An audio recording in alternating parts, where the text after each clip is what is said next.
This is another video of the Stephen and Sons, and you can see here now they've poured back the concrete, but that is the hatch and the cover for the grease trap.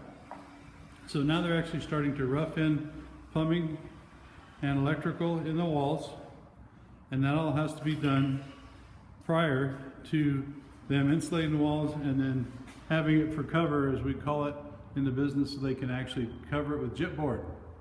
So as you can see, they got backing in the walls. That's all for shelving. There's a lot that goes into a food service project, especially one of this size. It's very tight and compact, and there's just a lot of details that have to happen. And of course, that's all on my plans from Lewis Design Associates that I design and specify for a project. So this is just another example of the progress. And as you can see, they're putting more things in the wall. They got drains in the floor, and there's just all this stuff they've had to add. And when I showed the one video, this first one, it was just trenches, and you can see the mark, the difference in the concrete. Like there's a trench, and they poured it back with the concrete.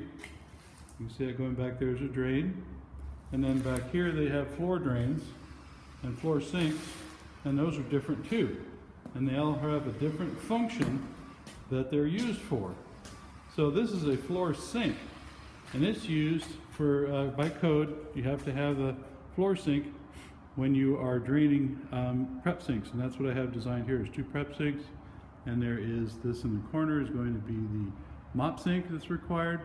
So there's a lot of code requirements for food service, for drainage, and also for the build out of it.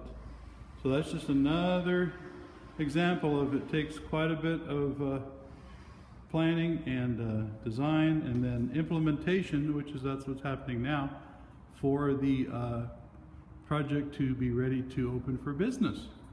So it's always nice to see the we call it the guts, or the actual startup, and the rough in of a space, so you get a better idea of what's involved by doing a restaurant design and food service facility.